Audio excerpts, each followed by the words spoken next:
and inspired people in our midst. The fact that the London School of Economics, just up the road from where we're sitting now, can pump out graduates to Osama bin Laden's caves, can boast of Omar Sheikh, the murderer of Daniel Pearl, as among its graduates. That two graduates from King's College London, Asif Hanif and Omar Sharif, went off in 2003 to blow up as many Jews as they could for the crime of being Jewish and drinking in a bar in a Jewish state in Tel Aviv.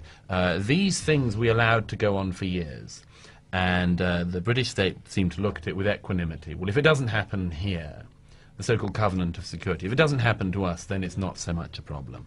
This should be a source of enormous shame and a situation where you should never allow to be repeated.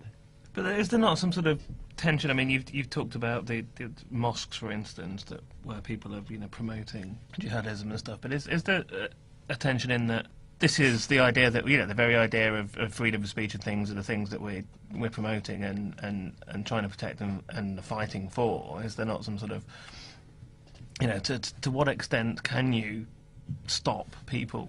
Well, promoting ideas in this way? The thing is this. Yes. Mosque radicalisation in this country is another element of it. It happens that mosques are not the only places. Schools, universities, and others just as guilty of pumping out these forms of hatred, partly helped by our alleged friends. I'm sorry you can't do air quotes on radio, but our friends in Saudi Arabia. I think the form is so-called. So-called. Friends in Saudi Arabia. Look, the freedom of speech argument on this goes, to my mind, as follows. Freedom of speech stops at the area at which people are openly inciting murder, where they actually say that people should kill you. I don't actually have a problem, or much of a problem, with the right of Islamists to say what they think. I tend to think it makes things easier if people express their opinions. At least you know where you stand. If the Islamist extremists were to sort of fall into the PC trap, we'd have a lot of a harder job. Bless them, they tend to make their thoughts felt and known. But to my mind, the deal is this. I and anyone else in this country can any day find material and read material and hear material pumped out of mosques and other institutions in this country which have been subjected to Islamic radicalization. The slow process of turning moderate or progressive Islamic generations in this country into the current generation, where people are more likely to be radical than their fathers or grandfathers were, sort of reverse relationship with the country to that which we would hope for.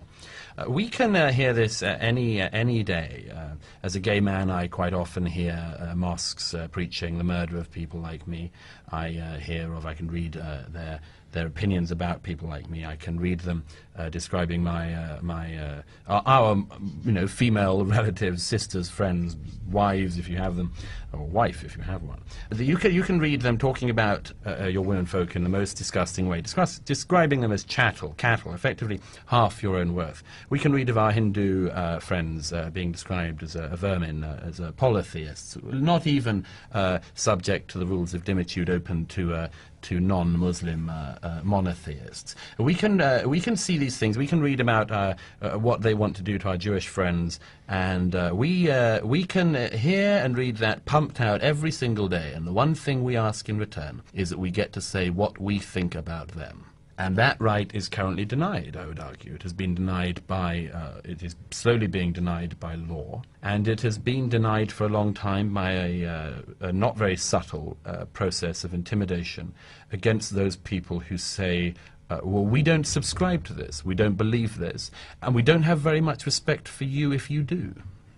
I'd like to talk a bit about what you think the prospects are for the future. We've got, interestingly, the entire period of time of from 9/11, the war on terror. We've had the Labour government, and Tony Blair has basically alienated himself from most right-thinking people by being quite on message on that.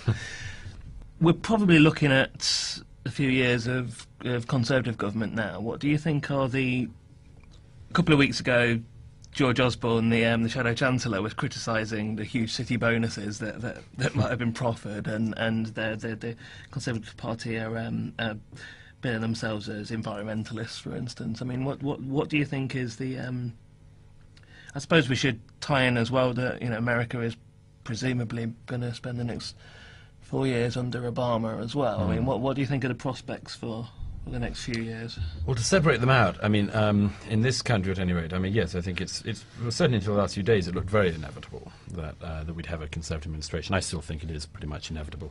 I had the sad misfortune to have to attend a day of the Conservative Party conference the other week and came back with a blinding depression, I have to say.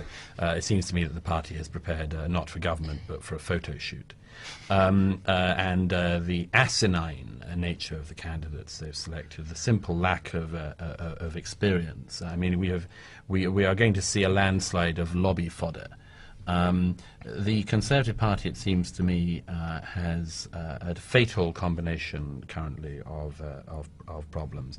They mix astounding ignorance on important subjects, including economics, and militant Islam.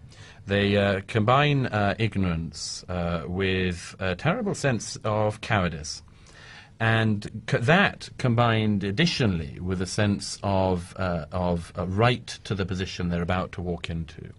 That as if by right in a two-party system, and they're correct about this, sadly, but as if by right you will one day, if you sit around long enough and you don't say anything long enough, it'll be okay. One of my bugbears about this at the moment is that the Tory front bench have clearly, for instance, been told not to use the words Islamist and fundamentalism in the same sentence. I've done a number of panels in recent weeks with members of the Shadow Cabinet, and every time they lambast me for referring to the problem by its name.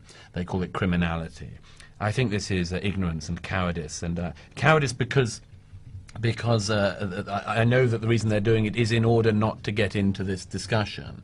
But if they're not going to debate this as a political party, if they're not going to raise the issue, and if we retain a Home Secretary who believes that a person who plants a car bomb outside a ladies' club night in central London and wants to blow up the people fleeing from the first blast, that isn't a terrorist or an Islamist or a jihadist, that's a criminal.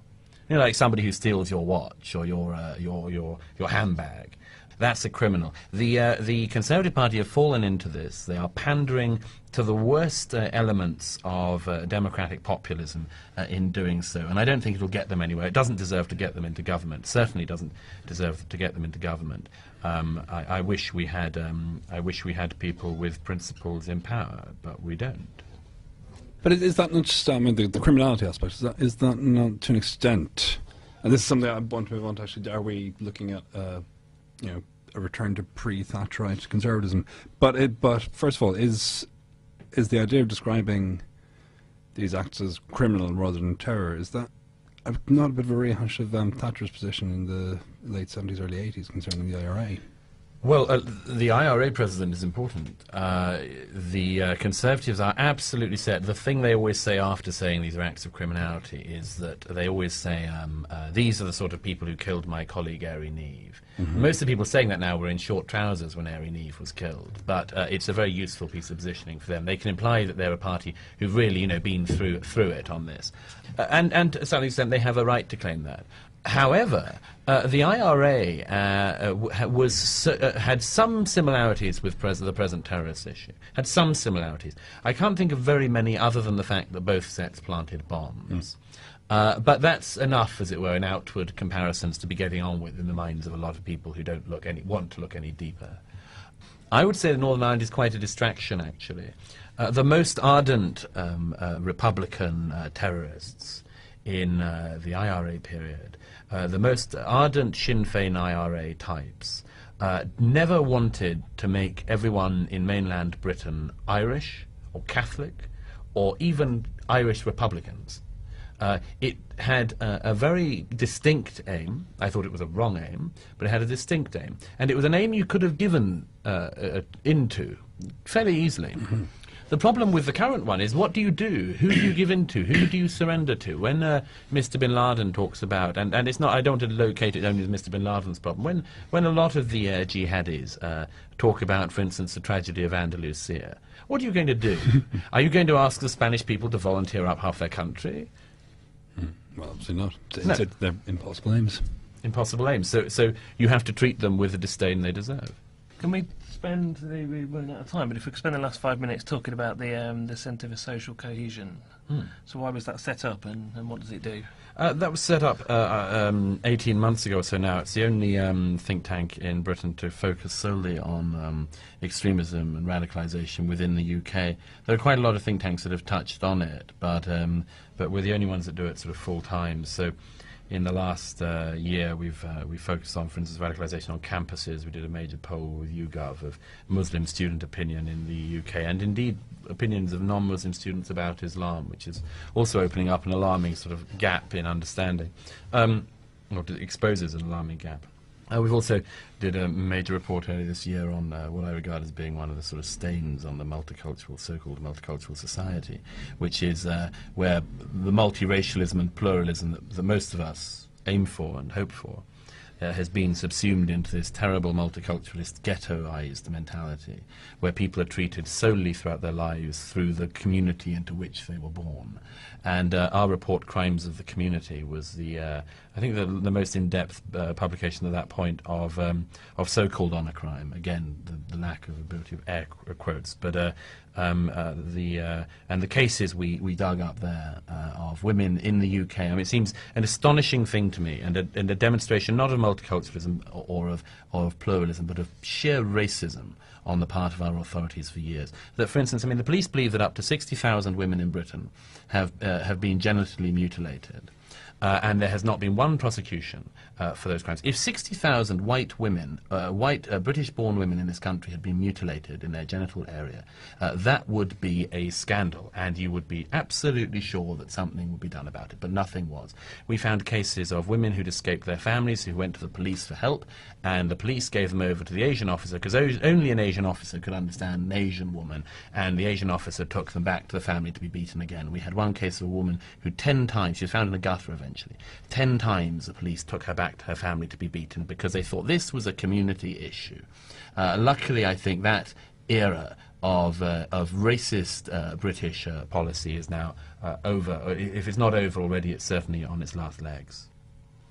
Well, that's a good point to end on. So, Douglas, thanks very much for coming in and Not at speaking all. to us. Great pleasure to be with you.